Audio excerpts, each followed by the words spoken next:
Hey everybody, this is JDGaming, back today with a deck profile that I honestly created by accident. Today we're taking a look at Time Thieves, which was a very interesting archetype. It's got an 𝗣𝗍𝗄 monster that's very easy to summon thanks to a Rescue Rabbit and a Stratos on theme. And then it's got a monster that's honestly very similar to Psy-Framelord 𝗮𝗍, being able to dodge during any time in the turn and then returning later, in this case, that same turn. And I got to looking at this card, was honestly trying to read the archetype and see, if I could justify unsleeving them, putting them away so I could make some space for other cards. And then I realized, well, this kind of fits perfectly into that zombie Psy-Framelord 𝗮𝗍 Shenanigans deck that I came up with a while back that includes Rise to Full Height and all that stuff. So just through happenstance, we ended up creating a more fleshed out version of that type of a control strategy. And so here we are today, profiling Time Thieves along with that Psy-Framelord 𝗮𝗍 combo from before. So as always, this is going to be a let's build. I'm going to go through all my choices and reasonings for things that are in here, the tech and kind of the cool interactions that you could do with this one.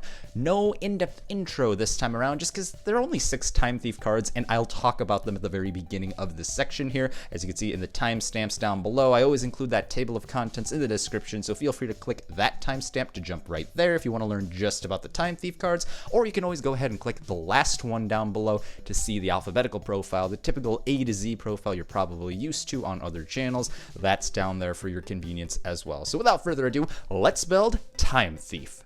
The first step in building any deck is to establish the theme and to develop a core that supports our theme's goals. And today we're taking a look at Time Thief, which means we're going to start off by looking at the Time Thief Redoer 𝗣𝗍𝗄 monster that will be kind of the focal point of our deck. So this is a new rank 4 monster, new-ish anyway.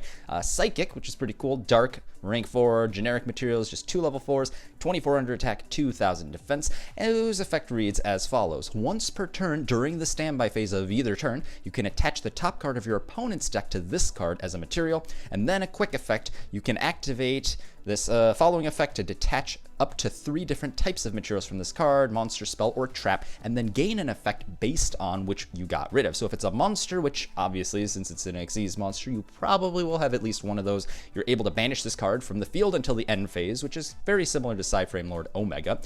Then its spell effect is you draw a bonus card, kind of like an upstart goblin, if you will. And the third effect is for traps. You can take one face-up card your opponent controls and put it on top of the deck without even targeting it, which is pretty darn good because it lets you remove threats that otherwise may have caused you to lose the game outright. You can only use this effect of Redoer once per turn, but it is pretty cool that if you have multiples of these, you could start ripping multiple copies of cards off your opponent's deck. Realistically, though, you're just trying to establish one of these to make sure that your plays go through. So we're going to start off with one Time Thief Redoer.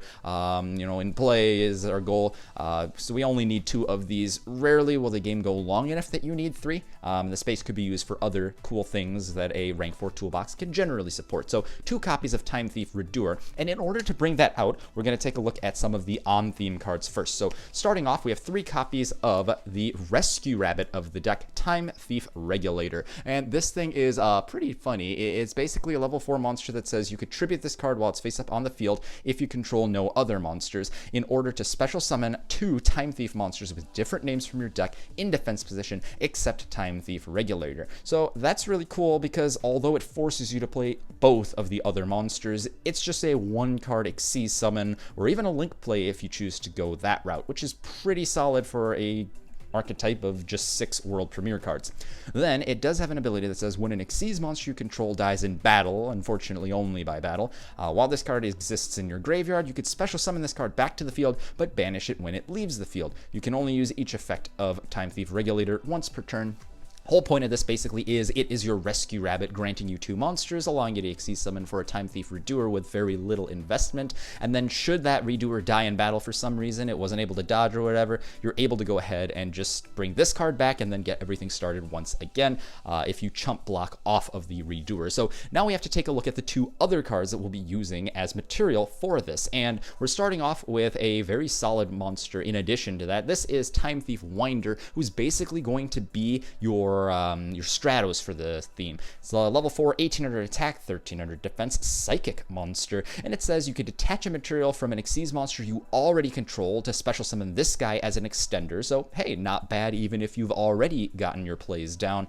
But cool thing is if you summon this off of its own normal summon, something else, or even like a Time Thief Regulator, when this card is normal or special summoned, you can add, or rather if, can't miss timing, so if you special summon this or normal summon it, you can add one Time Thief card from your deck to your hand except another copy of Winder. Again, only use each of these effects once per turn, but it's very solid in that you're able to normal summon this to get the Stratos effect, you're able to summon it off of Winder, or Regulator, excuse me, in order to get its effect, and you're able to just play it even if you have another monster already just by getting rid of a material. So very solid card overall, allowing you to go and either extend your plays or start your plays very nicely off of the Regulator. So definitely a 3 of in this build. And then last card for monsters is just 2 copies of Time Thief 𝗍𝗫𝖄𝐿. This thing is basically an interesting one in that it's a very decent card to summon off of these other things. You just don't want to draw into it, and that's why I play 2. It's a level 4 Dark Machine monster with 1000 attack, 2000 defense, with a quick effect that reads you contribute this card from your field to target one Time Thief Xyz monster you control,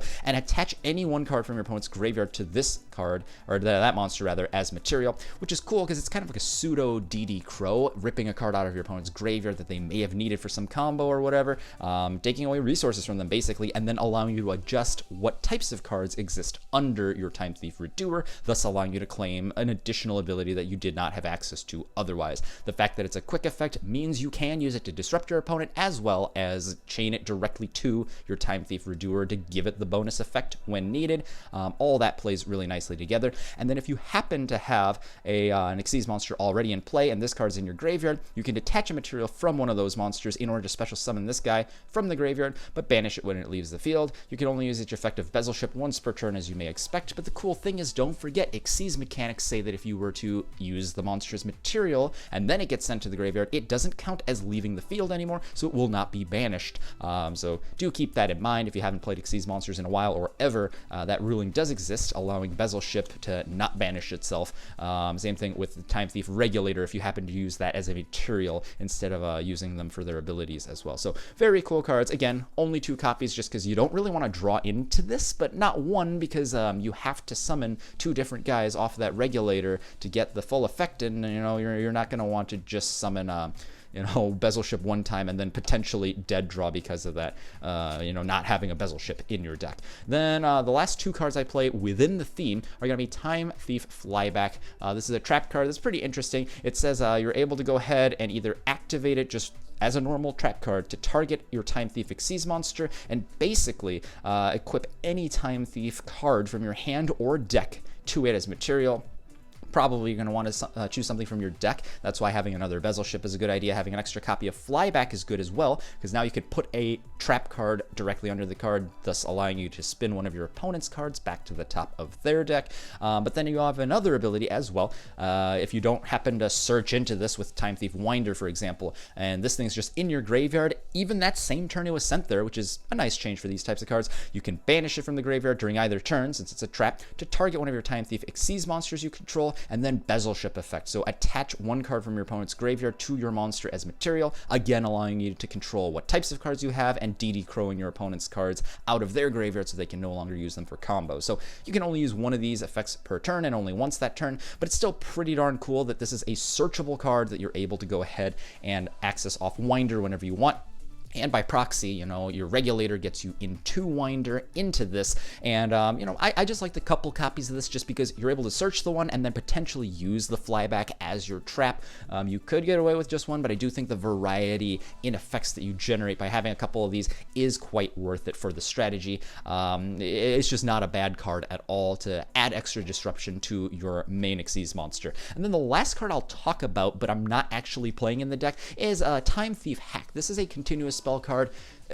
Quite frankly, it's just garbage. It basically has a few effects that are supposed to be protective utility abilities, but nothing really does anything to actually advance your game state and help you win. So it protects any of your Xyz monsters from dying or being targeted the turn they're summoned, but I mean, you don't really care about that this much these days, especially because Redoer can already dodge at any time you want. It gives a power boost of 300 to your Xyz monsters for every material attached to it, which isn't bad, but I mean, like, you don't really care about a 300 boost temporarily. Like, this thing is just too much of a liability if you draw it. It's a continuous spell, so it could get sniped. It's not generating you any advantage or helping you beat your opponent other than a little power boost. Just summon a stronger monster if you have to do that, or play some other spell or trap that actually makes an impact on the game, is honestly the way most people should approach this. And then the final ability is you can let your monster attack directly, but again, like, just clear your opponent's board or find some other way to deal damage. You don't need this card to do it. The one potential benefit of playing this card in the main deck at one copy would be you could go ahead and use 𝗤𝗍𝖑𝖊𝖓 Flyback in order to put this as a material, and that gives you an extra, draw effect because you have a spell under your 𝗤𝗍𝖑𝖊𝖓 Redoer.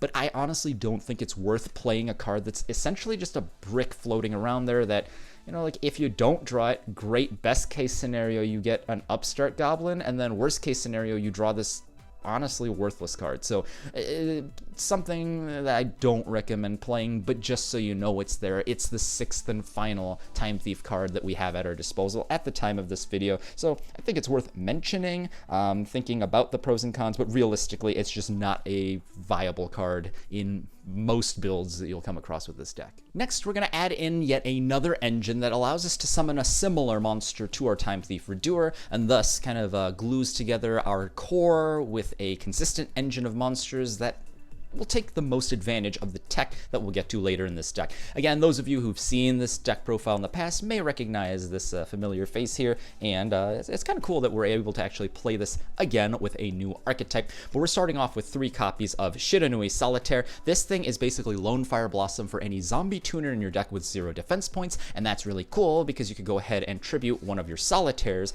in order to summon out one of your 2 Uni-Zombie. So Uni-Zombie is a level 3 zombie tuner monster. It has a couple of abilities that let you increase the level of any monster on the field by 1 permanently. You can either discard a card from your hand in order to boost a monster's level, which is pretty cool. Getting cards like 𝗤𝗍𝖑𝖊𝖓 Flyback or 𝕮𝗫𝖓𝖊𝖓𝖙 into your graveyard is pretty useful. You can also get some other things into the graveyard as well, especially when you consider its second alternative ability, which I guess you could use both. You probably wouldn't want to get this thing up to level 5, but the other ability is you can give up attacks for the rest of the turn that are done by non-zombies. So only zombies can attack for the rest of the turn, but in exchange, you could send a zombie monster from your deck to the graveyard and boost a monster's level by 1. So usually what you do is Uni-Zombie will boost itself up to level 4 by sending Mizuki to the graveyard, one of our 2 Mizukis here.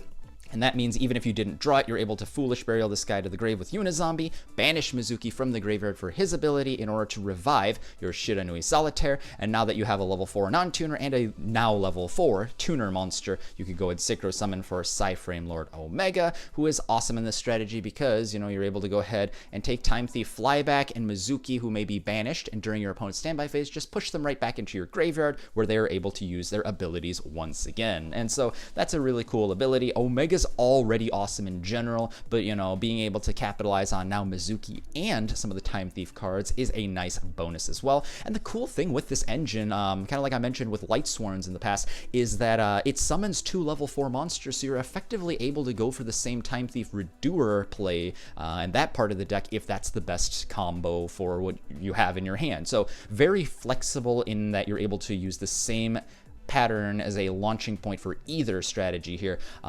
It's honestly the reason why it's worth playing the 3 solitaires is because it basically lets you wildcard into either half of the deck depending on the rest of your hand and make the most out of the strategy. So that's why we are playing these guys here. And then now we'll talk about some other cards that will help us make our level 8 synchros and our rank 4 Xyz monsters, starting off here with 3 copies of 𝗮𝗄𝗓. So this thing is just a level 4 warrior who says you could special summon a level 4 or lower monster from your hand when this card is normal summoned. Then you change this card to defense position if you activate this effect, and since it's like a then effect, it technically lets you dodge cards that your opponent may try to spring on you. Things like a Torrential Tribute would have to be played on 𝗮𝗄𝗓, not on your additional monster. I don't know how many people are playing that these days. We will be. But it's just something interesting to note in case it ever comes up. The metagame shifts, card choices become different. But the whole point of this is now Doesn't matter which of those previous cards you drew, you could go ahead and summon it with this. Probably not your Regulator, since Regulator does require you to have no other monsters in order to use that Rescue Rabbit-esque ability, but pretty much every other card, and honestly, even if you're out of ammo for Regulator, you could still summon a copy of 𝗣𝗍𝖄𝗏 in order to just put 2 level 4 monsters onto the field, and that helps you get to your plays even more consistently. We are then playing 1 copy of Rhoda, Reinforcement of the Army, because not only does this let you search out your 𝗣𝗍𝖄𝗏 for the play I just mentioned, but I'm finally able to find a reason to play Photon Thrasher. Now this card, I've never talked about this card on my channel just because I've never actually played it. I've wanted to play this in something like ABC and whatever, but the fact that you need to have no other monsters in order to summon this thing always made me doubt playing it. It's like, I see the power in doing that type of a first turn play consistently. You know, you just drop a monster for free, but realistically, I like combo decks that kind of have a bit of variety in how they approach their plays, and blocking myself out of a card just because I already have a board didn't look that appealing. But all of a sudden, we're playing a strategy where we're already playing other warriors, so Reinforcement of the Army can fetch Photon Thrasher when we need. We could drop Thrasher, effectively doing the same thing as 𝗣𝗍𝖄𝗏 by putting a material on the field that we can make our Xyz or Synchro play with. And on top of that, since we're trying to summon things like Psy-Framelord 𝕮𝗏 and Time Thief Redoer that get themselves off the field, Photon Thrasher's a lot more live even after we've already gone and made our play. So finally, JDGaming feels safe playing this, you know, already popular, proven card. This is what it took for me to play this guy. But basically, now we have a seven good enablers and extenders to help us make our plays in case we don't draw our Regulator. So basically, a quarter of our deck goes straight into summoning out, you know, one of these monsters, throw in the Shiranui Solitaires, and it's even better yet. And it makes it so you could draw into your Mizukis or Uni-Zombies and not feel the wrath of inconsistencies with your deck. Alright, so we put like more than half of our deck into just summoning out our Psy-Framelord 𝕮𝗏 and our Time Thief Redoer, and you may be thinking, well, JD, why the heck are we trying to summon these monsters anyway? Like, I guess they're kind of cool, they dodge the field. Well, there are a few very powerful cards that we can use in addition to these guys, and again, if you've seen this deck in action before, I think you'll be sitting there with a sly grin knowing where we're headed towards. So first thing I like to play with these guys is a full 3 copies of Rise to Full Height. Yes, this thing has become one of my favorite just dumb troll cards. I started playing it as a joke, and then I realized it's pretty darn good. And so I ended up building decks around this from time to time. Basically, it's a normal trap with 2 main effects. It lets you target a face-up monster on the field and double its defense for a turn, but then its defense becomes 0 at the end of the turn permanently, which is pretty solid. You can use it on your opponent's guy, you can use it on your own guy temporarily. You know, it's not a bad card, but the whole reason you play it is for its second ability. If this card is in the graveyard, you can banish it as a quick effect during either turn, because it's a trap card, to target one monster you control. Monsters your opponent controls cannot attack for the rest of the turn except to attack that monster. You can only flip 1 physical copy of this card per turn, but you can use the effect of Rise to Full Height, I guess, if you need to. You only need 1 of these in a turn, though, because the whole point of this is by using Rise to Full Height on one of your Time Thief Redoers or your Psy-Framelord 𝕮𝗏, banish it from the graveyard, choose one of these guys, and now when they jump from the field, you no longer have that Redoer or 𝕮𝗏 on the field for your opponent to attack, and the way Rise to Full Height is worded, your opponent can't attack anything at all, effectively making it so they can never attack you. Have 𝕮𝗏, and it's amazing because turn after turn, Rise to Full Height can be pushed back into the graveyard where you can use this effect every single turn, effectively making it so your opponent can never attack you unless they snipe 𝕮𝗏 with something like a Ghost Ogre and Snow Rabbit or something along those lines. But again, it's such a flexible dodge ability that most of the time your opponent's going to have some trouble getting rid of this through conventional means. On top of that, Redoer does the same thing. The one flaw with Redoer is that you're not able to recycle your Rise to Full Height infinitely with an inherent effect it has, but it's still a solid 2400 attack Xyz monster with 2 other good effects that allows you to put Rise to Full Height to full use. And so I figured, okay, well, if we just play 3 copies of Rise to Full Height, we can definitely see a Time Thief Redoer protection combo to help make sure that we get, you know, established in the game, even if we're going against a little bit of a faster strategy, and then we'll take advantage of some of our other main deck tech in order to take out the opponent once they've been stunned a little bit. So that's synergy layer number 1. Then the next thing I like playing is 2 copies of Foolish Burial Goods. This thing, obviously, as a hard once per turn, lets you put a spell or trap from your deck to the graveyard, but that's really cool because you can do a few things with that. Send a copy of Rise to Full Height, and now you have this combo consistently. in order to protect yourself from your opponent's attacks for an entire turn. But you can also combo it with things like 𝗍𝗍𝖑𝖊𝖓 Flyback, which we're already playing 2 copies of, don't forget. This thing will let us go and, take one of our opponent's cards in their graveyard, get it out of there to disrupt them, and then potentially get an additional ability off of our Redoer. So the inherent synergy between the 𝗍𝗍𝖑 cards and the Rise to Full Height, along with just how these monsters work, is just a really fun interaction for me, and it's definitely something I had to explore. So that's why I like the 2 copies of Foolish Burial Goods. You're already wanting to see Rise to Full Height as often as possible, and Foolish Burial Goods can also double as a bonus with 𝗍𝗍𝖑𝖊𝖓 Flyback. I suppose you could consider playing Metal Foes Fusion for a draw as well, but realistically, I found that since you're trying to hit one of your trap cards so often with Foolish Burial Goods, you're better off not accidentally, waiting around, not choosing Metal Foes Fusion, and then drawing it as a result. In the event you do, you could theoretically dump it off of something like Uni-Zombie, but I don't know. I don't think you need the Upstart Goblin effect quite that much. It's not like Sky Striker where you want to just load 2 spells or anything. You're getting the value out of Rise to Full Height, and then sometimes from 𝗍𝗍𝖑𝖊𝖓 Flyback, so I think playing those cards is worth it as well. But on top of that, now this is where we go into the aggressive support that we can take advantage of, mainly because we're playing effectively extra deck versions of Wind Up Rabbit.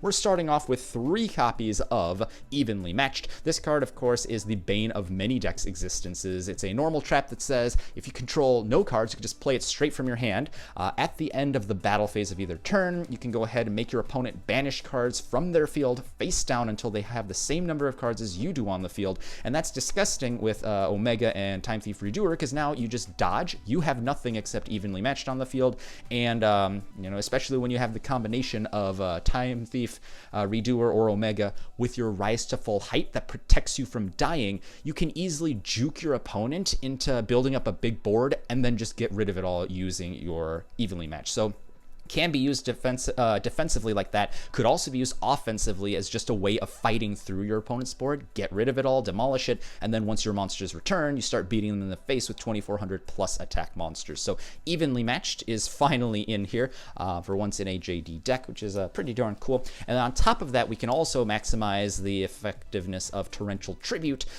Similar vein, it's not quite as powerful in that it is a destruction effect. It's triggered upon a summon, but again, all your monsters can dodge, and you could trigger this quite nicely with even your own summons and then immediately dodge. So Torrential Tribute is basically a slightly weaker but still potent version of Evenly Matched in clearing your opponent's board, so you could start attacking directly with your pretty much invincibly floating monsters.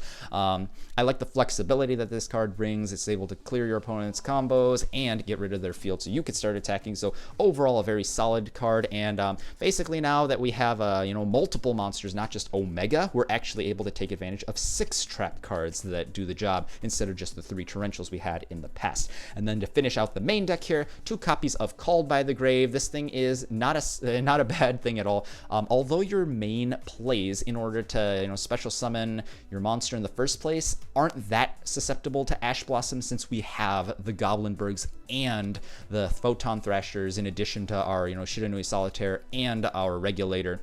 It's still not a bad thing to have to stop Blossom, but a bigger thing is you want to use this to stop annoying cards like Ghost Ogre and Snow Rabbit, who could snipe your Omega or Redoer and then prevent them from dodging and successfully coming back. So not a bad card to have in general, so 2 copies of that just to make sure that we get our plays to stick.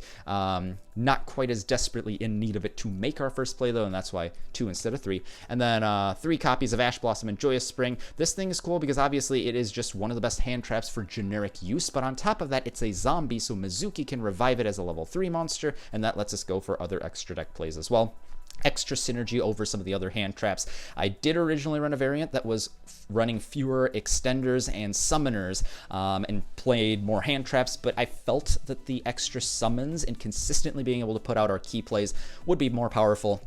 And through all the cuts and hand traps, Ash Blossom definitely reigned supreme, not only because of its most generic effect, but also because it's a zombie monster that we can make for our plays.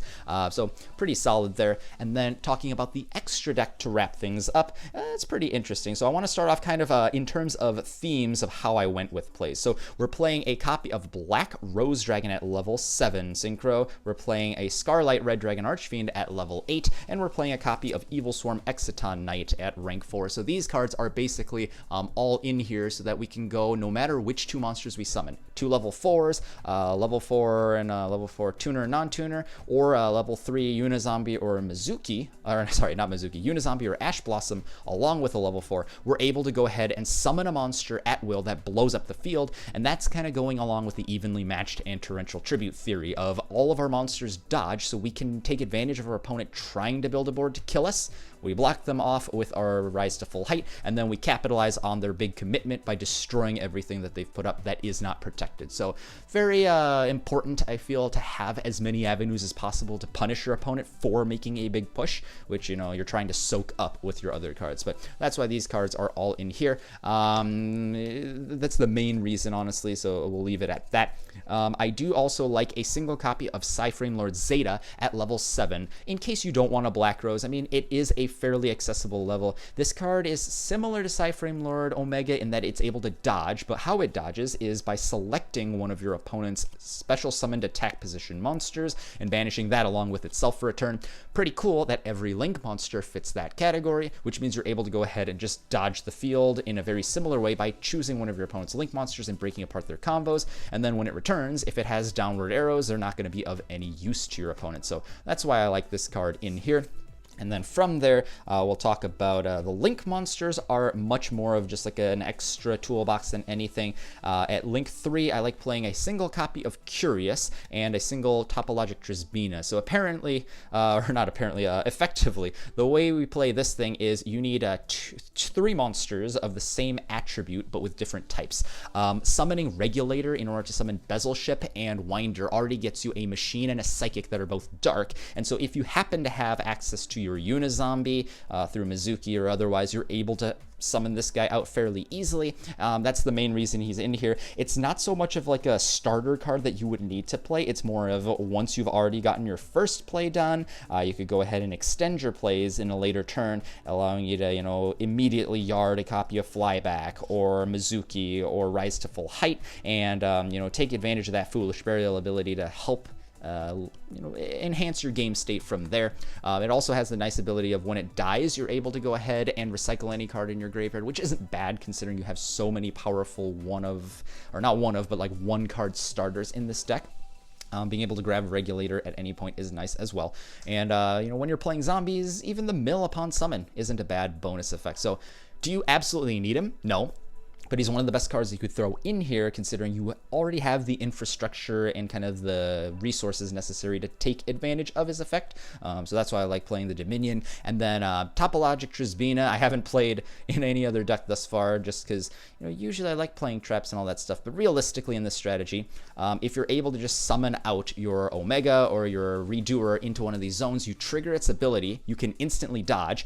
You don't have to banish any monsters for it to then try and banish all the spells and traps on the board, which is great because it's like Harpy's Feather Duster on crack. And then on top of that, you're able to go ahead and you know, damage your opponent for every one of the cards that got banished, which is a nice little bonus. Will you need it in every matchup? No. Will you even summon it all the time? Probably not. But realistically, there's space in this extra deck, a little bit of space anyway. So I figured, let's go for some high-impact Link monsters that do things that our Xyz monsters would not be able to do in the rank 4 toolbox. And then the 𝗿𝗏𝗄 Bros, these guys don't need a ton of explanation. They're kind of hard to summon realistically. You may have to spend a couple turns putting them together, but if you can put them together, they are some of the ones that are actually worth pouring resources into because they can just end games out of nowhere based on their abilities of just killing your opponent straight up or controlling them in such a way that, you know, they just can't get through 𝗿𝗏𝗄 Dragon. So that's why I like those. But the real MVPs here are going to be your extra, you know, Xyz monsters that you finish out the extra deck with. We're playing one Abyss Dweller, which is just going to shut down the graveyard for a couple turns. We have Tornado Dragon, who is like Nightmare Phoenix, but better in that it is a quick effect that can destroy a spell or trap up to twice while it's on the field. And then I do like playing a copy of number 39 Utopia because we can upgrade it into number 39, or S39 Utopia the Lightning, and this just becomes a 5,000 beater with an ability that prevents your opponent from responding with any abilities and prevents them from claiming any abilities as well. So overall, just a really powerful card. Basically, you're already making your Time Thief Redoer as your main play, so these are extra cards that are just icing on the cake, you know, pieces of your toolbox that you won't always access. But if you want to kill kill your opponent faster because they're leaving an opening, this is when you want to capitalize on your �11𝐻𝑆word Dragon and your Utopia the Lightning to punish your opponent and just end the game outright. If you watched the video in its entirety, thanks! Hopefully you guys enjoyed seeing this accidental creation as much as I did, just throwing it all together and kind of revisiting an old favorite strategy of mine.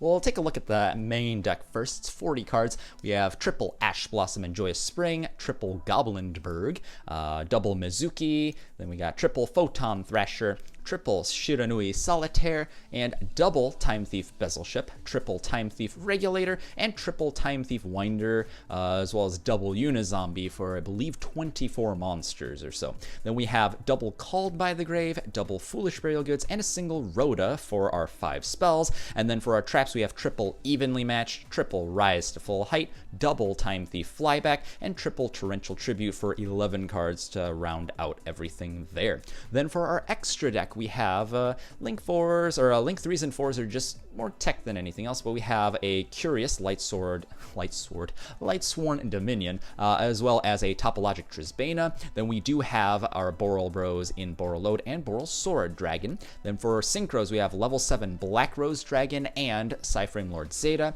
We have Psy-Framelord Omega and Scarlight Red Dragon Archfiend as our level 8s. And then for our Xyz rank 4 toolbox, we got Abyss Dweller for the graveyard, Evil Swarm Exciton Knight for the field, Time Thief Redoer at 2 for our main plays. Then we got Tornado Dragon as a better Phoenix, and then we got Utopia and the Lightning just to close out some games here.